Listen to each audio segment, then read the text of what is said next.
좋으신 하나님의 은혜와 평강이 종료주일을 맞아여 예배의 자리에 나온 모든 교우 여러분들과 함께하길 바랍니다. 우리는 오늘부터 예수 그리스도의 공생애 중에 가장 치열하고 무거운 주일을 통과하게 됩니다. 아마 여러분 대부분 이번 주부터 시작하여 한 주간을 고난주간이라 많이들 기억하고 있을 것입니다. 고난, 이 단어가 주는 무게감 때문에 우리는 이 주간이 되면 무조건 슬퍼해야 하는 한 주간이구나. 아니면 주님의 고통에 미안해해야 하는 주간이구나.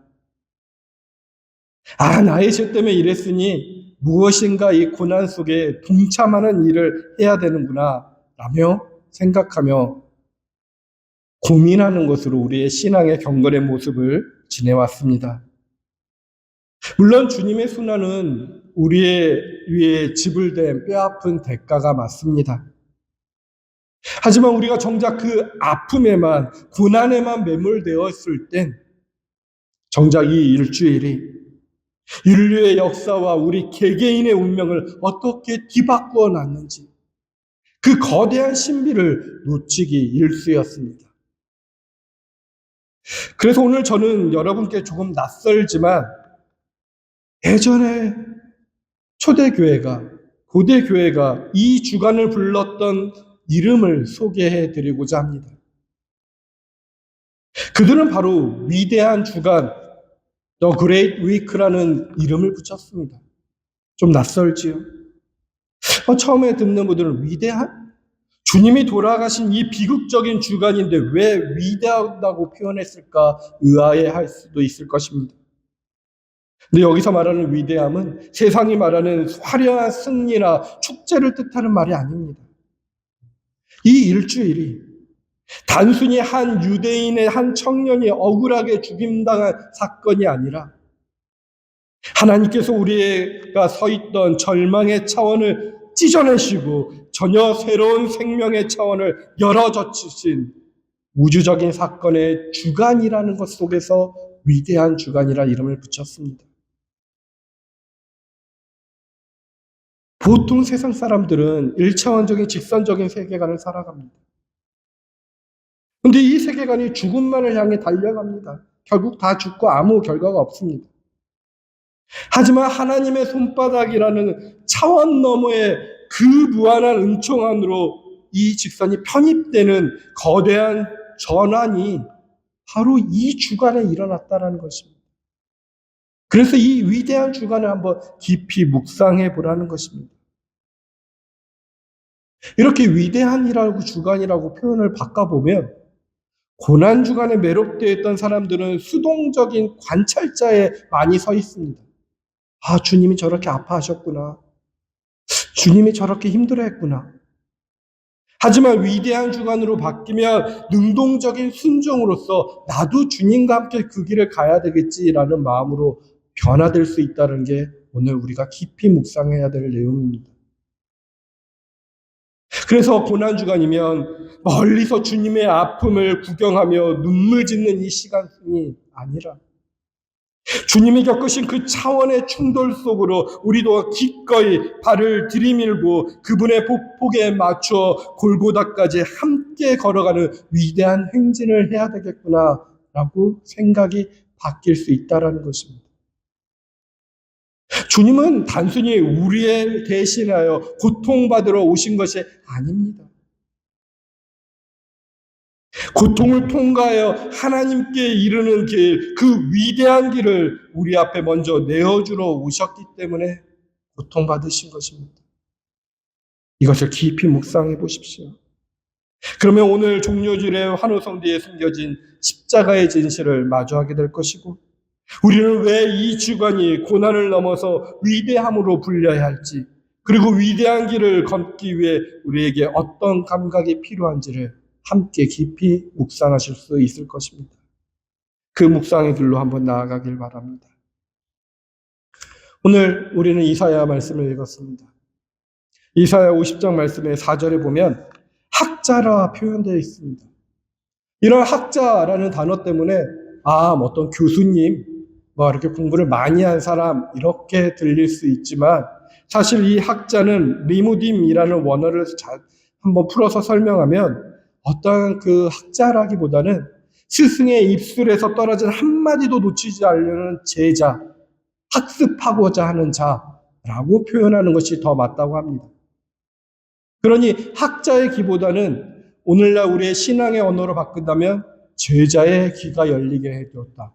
구도자의 귀를 열리게 해줬다라고 이사야 말씀을 읽어볼 수 있습니다. 그래서 저는 제자의 귀라는 단어에 집중하면서 묵상해 봤습니다.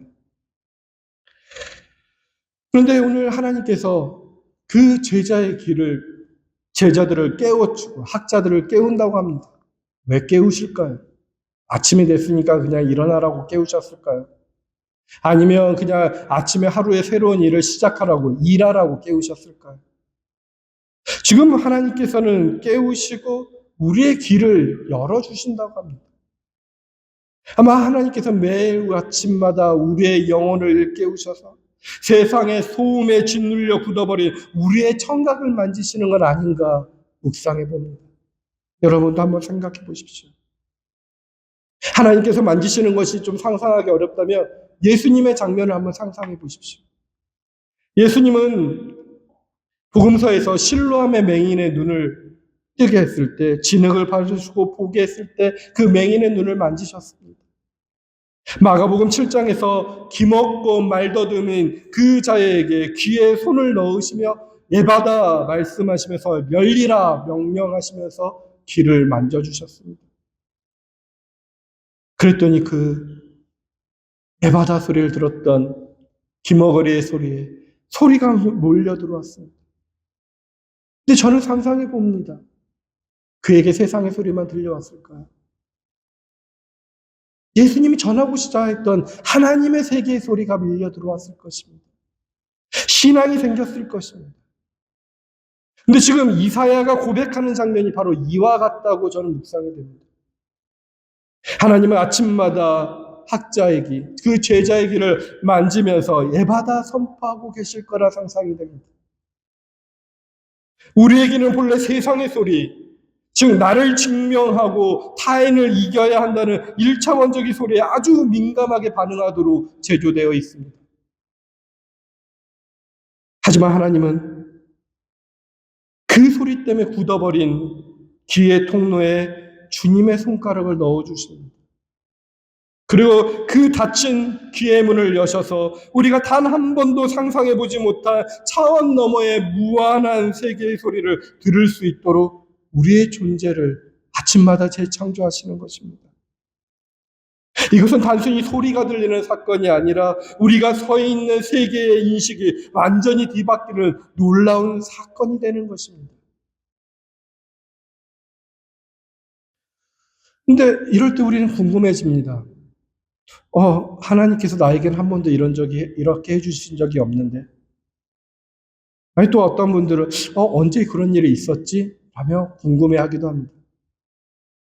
또한 그러면 이렇게 더욱 궁금해집니다. 하나님께서 내 귀를 만져주셨을 때, 해바다 선언했을 때, 그 열린 길로 들려오는 차원 너머의 소리란, 하나님의 소리란 도대체 무엇일까?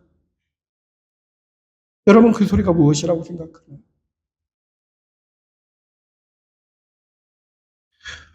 우리는 세상 속에서 살아가면서 세상의 가치관 소리에 늘 똑같은 소리를 많이 듣습니다. 이 세상의 직선 위에 살아가는 1차원적인 직선 위에 살아가는 사람들은 죽음이 눈앞에 있어도 끝까지 더 가져야 한다. 더 너는 안전한 자리를 차지해야 된다. 그러니 성공해야 된다.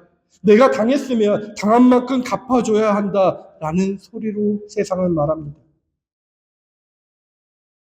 그런데 제자의 귀가 열린 자에게는 이 직선의 소란함을 뚫고 전혀 다른 주파수의 소리가 들리기 시작하는 것입니다. 저는 그것을 차원 너머로밖에 부를 수밖에 없을 것 같습니다. 저 차원 너머에서 전혀 다른 차원의 하나님의 은총의 소리가 들리는 것입니다. 세상의 주파수는 너는 가난하니 실패자야 라고 낙인 찍을 때, 하나님의 나라의 주파수에 맞춰서 너는 내 눈에 보배롭고 존귀한 나의 사랑하는 자녀다 라는 전혀 차원 다른 진실의 소리가 들리는 것입니다. 세상의 주파수가 모욕당했으니 보복하라 라는 소리가 외쳐졌을 때 저 차원 너머에서 들려오는 음성은 등을 내어주고 뺨을 맡기는 것이 세상을 이기는 사랑이다. 내가 제자의 발을 씻겨준 것처럼 너도 다른 사람의 발을 씻겨주어라 라는 정복적인 명령이 들리는 것입니다. 제자의 길을 가졌다는 것은 이제 세상이 휘두르는 1차원적인 판결문에 더 이상 일비하지 않는다는 것입니다.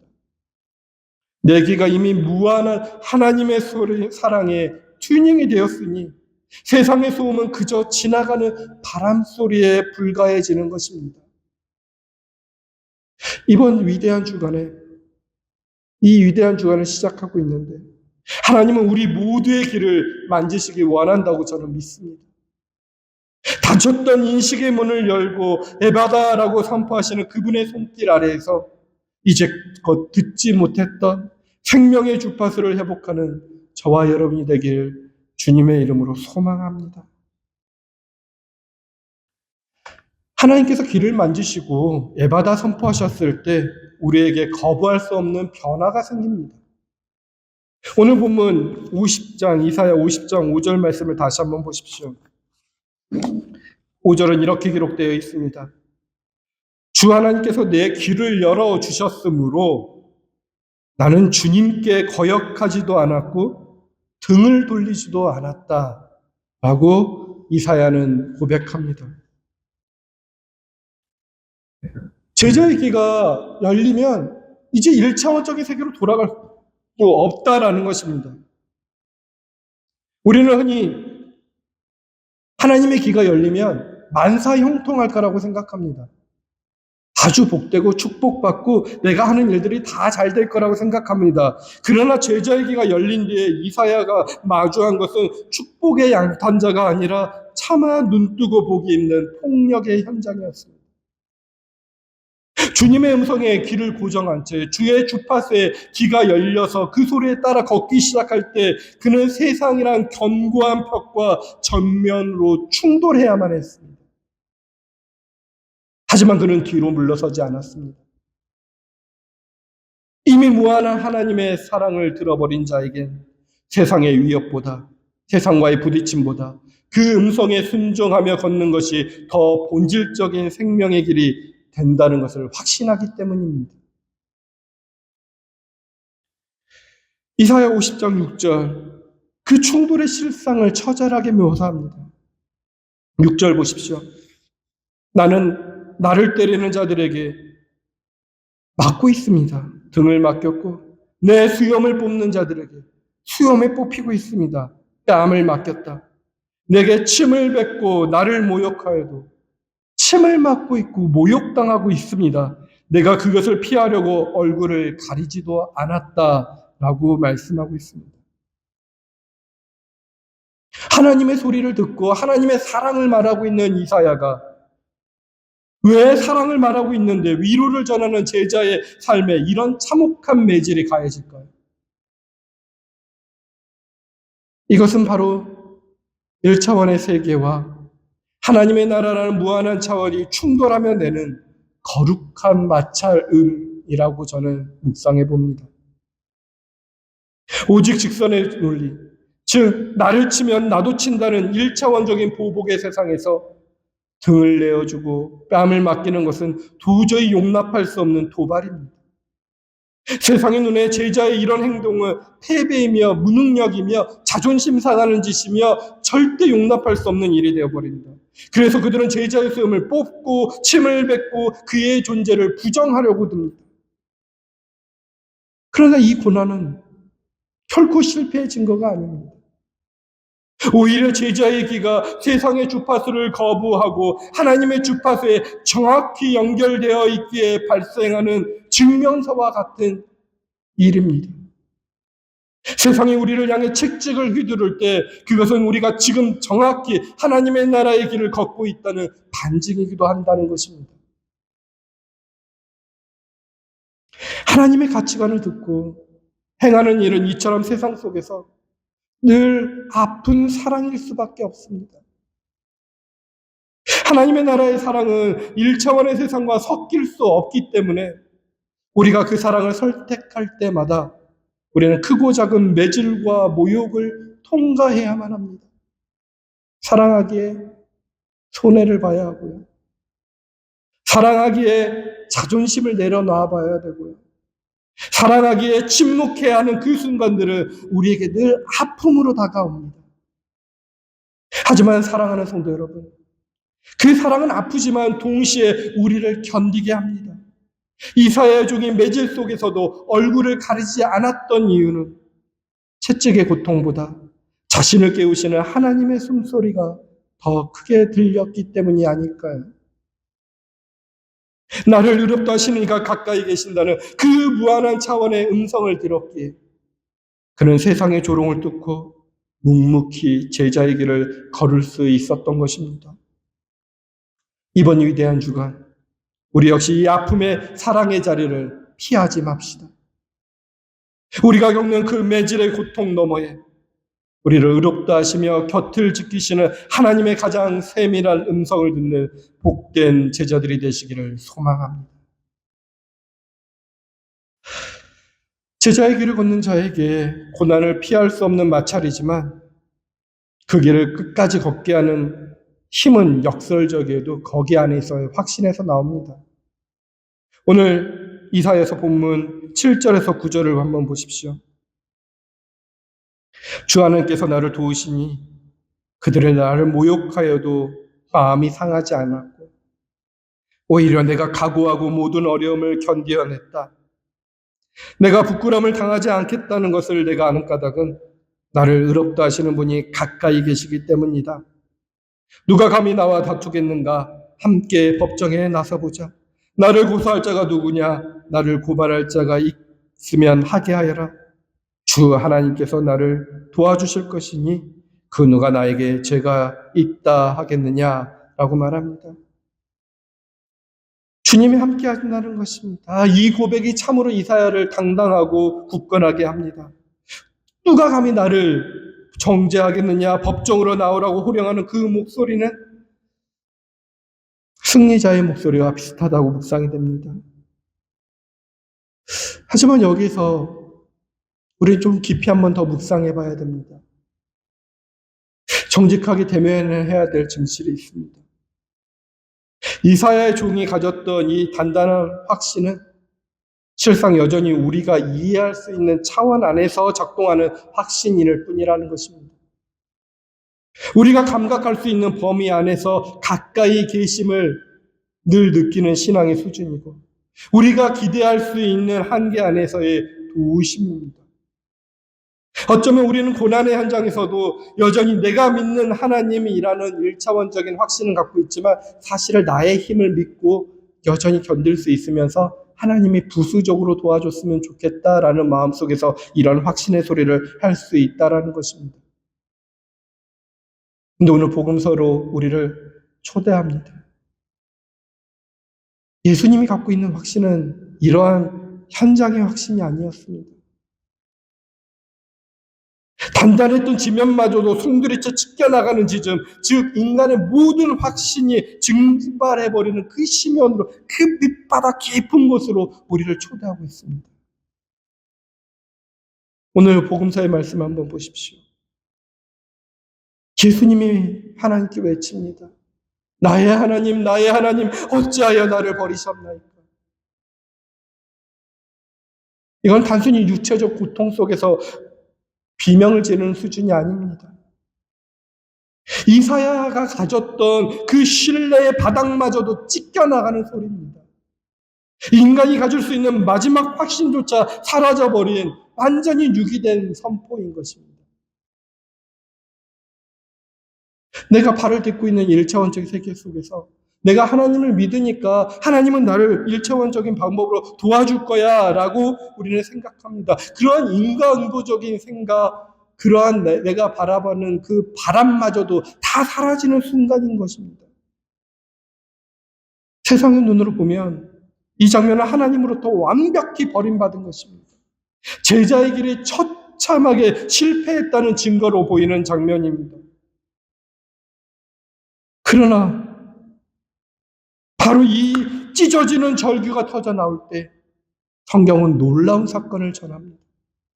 성소의 휘장이 위로부터 아래로 두 폭으로 찢어졌다라는 것입니다. 우리의 가짜 확신이 찢어지고 우리의 존재의 바닥이 무너져 내릴 때 비로소 인간의 눈으로 결코 볼 수 없었던 하나님의 무한한 차원의 문이 열리기 시작하여 부활의 사건들을 직면하게 된다는 것입니다. 오늘 복음서의 말씀을 이 관점에서 깊이 묵상해 보십시오. 우리의 삶이 찢어지고 더 이상 내려갈 곳이 없이 바닥으로 떨어졌다고 느껴질 때 우리가 깨닫는 진실이 무엇인가요? 그래봤던 경험이 있으신가요? 거긴 여전히 하나님의 은혜의 손바닥이 계셨습니다. 우리가 아무것도 없이 다시 포기했다는 것이 허무로 끝나는 것이 아니라 하나님의 거대한 은혜의 손바닥 위에 내가 존재한다는 사실입니다. 그런 십자가의 절규는 하나님이 우리를 버리신 신호가 아니었습니다. 도리어 우리를 가두고 있던 좁은 차원의 장벽을 허물고 우리 존재 자체를 이미 받들고 계셨던 하나님의 무한한 손바닥 안으로 우리를 받아내시는 하나님의 거친 사랑의 방식이었던 것입니다. 우리가 버림받음이라고 느껴졌던 그 자리가 사실은 하나님의 차원에서는 완벽한 포옹의 자리라 묵상이 됩니다.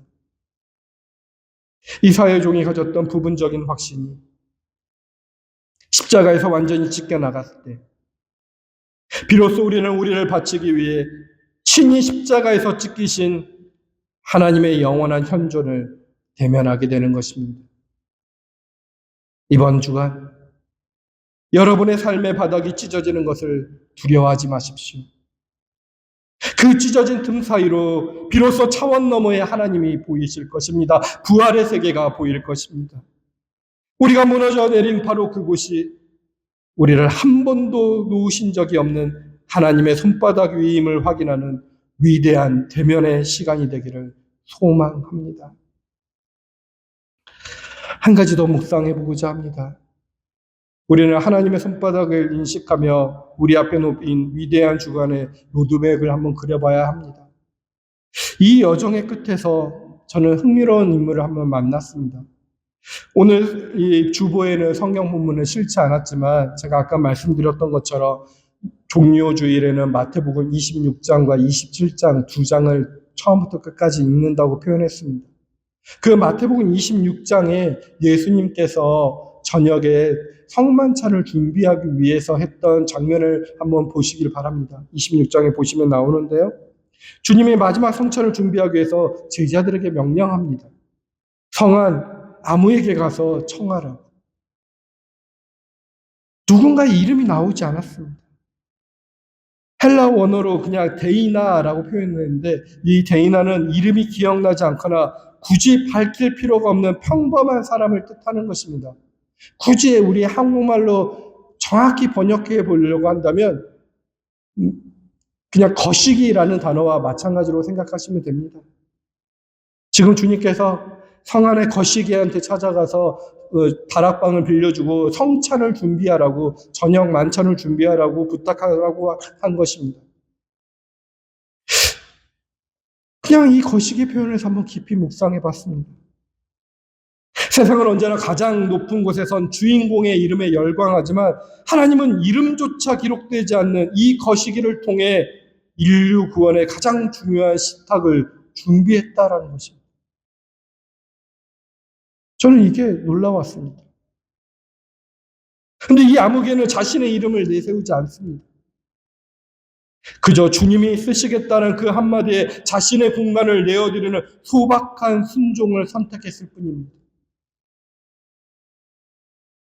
즉 우리가 무엇을 하기도 전에 우리가 이름을 얻기도 전에 이미 우리를 위해 식탁을 예배하시고 사용하시는 하나님의 선행적인 은총이 여기에 있다고 저는 묵상이 됩니다. 내가 이름을 내어서 하나님의 일을 하는 것이 아니라 내가 뭔가 준비되어서 하는 것이 아니라 그냥 이름 없는 나를 하나님께서 이미 준비해 놓으시고 부르신다는 것입니다. 이 위대한 하나님의 선행적인 은총이 우리가 위대한 주간을 시작할 수 있는 힘이 된다는 것입니다. 우리가 이 주간에 추구할 영성은 그러니 나의 이름을 높이는 것이 아니라 온 세상을 받들고 계시는 하나님의 너머를 바라보며 기꺼이 무명의 자리에 서보는 것입니다. 낮아짐의 자리에 서보는 것입니다.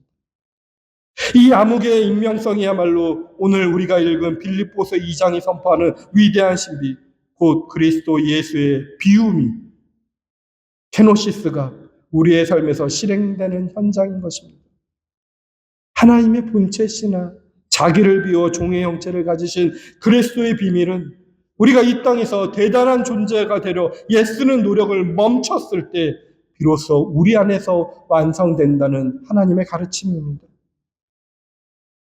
제자에게로 하나님의 무한한 은총을 들은 사람은 이제 자신의 존재를 증명하려던 필요한 욕망을 내려놓습니다.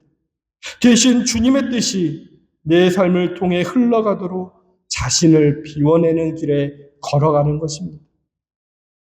우리가 내 이름을 지우고 무명의 어둠 속으로 기꺼이 걸어 들어갈 때 우리 존재의 너머에서 온 세상을 받들고 계신 하나님의 거대한 손바닥은 더욱 찬란한 빛으로 드러나게 될 것입니다.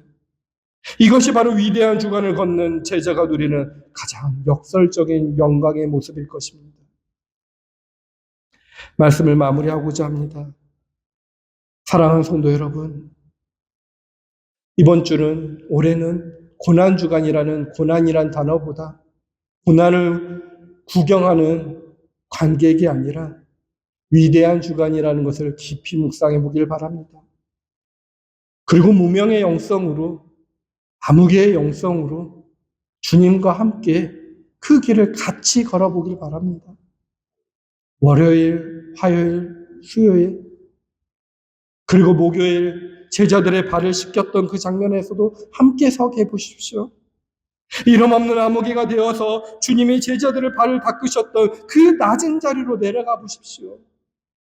도저히 용서할 수 없는 자에게 발을 씻기는 그 장면까지요. 내 자존심과 이름을 비울 때 비로소 타인의 아픔이 보이기 시작하는 비움의 신비를 경험하게 될 것입니다. 금요일 십자가 위에서 지키신 주님을 기억하며 성찬의 의미를 다시 한번 깊이 새겨보십시오. 삶으로. 주님이 친히 생명의 밥이 되어 우리에게 자신을 내어주셨듯 우리도 또한 세상을 위해 기꺼이 쪼개어지는 존재임을 확증하는 시간으로 보내보십시오. 토요일 주님과 또 함께 하십시오. 무덤 속에 주님과 함께 침묵의 하루를 보낼 것입니다. 세상의 모든 소란함을 멈추고 우리가 오직 우리를 받들고 계신 하나님의 손바닥이라는 고요한 실제 속에서 부활의 아침을 기다려 보십시오. 그리고 마침내 부활의 아침, 우리는 죽음의 차원을 깨뜨리고 승리하신 주님과 함께 새로운 생명의 나라를 맞이하게 될 것입니다. 이 위대한 여정을 시작하기 위해 오늘 종료주일이고 3월의 마지막 주일 우리는 성찬의 식탁으로 나아갈 것입니다. 이 성찬의 떡과 잔은 우리가 하나님의 손바닥 위에 지명된 존귀한 무명의 사람이라는 것을 확인시켜주는 거룩한 영수증입니다. 1차원의 소란함을 뒤로하고 제자의 길을 열어주신 주님의 초대에 응답하는 저와 여러분이 되길 바랍니다. 우리의 낮아짐이 곧 하나님의 손바닥임을 확신하며 이 식탁에서 얻은 생명의 힘으로 부활의 아침까지, 아니 한평생 뚜벅뚜벅 주님과 함께 걸어가는 복된 제자들이 되길 주님의 이름으로 축원드립니다. 살아계신 하나님 아버지, 오늘 우리에게 제자의 길을 허락하사 세상의 소음 속에 감추어진 하나님의 거룩한 주파수를 듣게 하시니 감사합니다. 우리가 걷는 이 위대한 주간이 단순히 주님의 고통을 구경하며 슬퍼하는 시간이 아니라 우리를 가두고 있던 1차원적인 확신의 휘장을 찢어지고 주님의 무한한 손바닥 위를 대면하는 인식의 혁명의 시간이 되게 하여 주옵소서. 이름 없는 자가 되어 기꺼이 자기를 비우신 예수 그리스도의 길을 따르기로 결단합니다. 이번 한 주간 세족과 성찬과 침묵의 현장에서 우리를 이미 받들고 계시는 주님의 선행적인 은총을 깊이 경험하게 하여 주옵소서. 우리가 무너져 내린 그 가장 낮은 자리가 바로 주님의 품임을 신뢰하며 부활의 아침까지 묵묵히 제자의 길을 걷게 하여 주시옵소서. 우리를 의롭다 하시는 예수 그리스도의 이름으로 기도합니다. 아멘.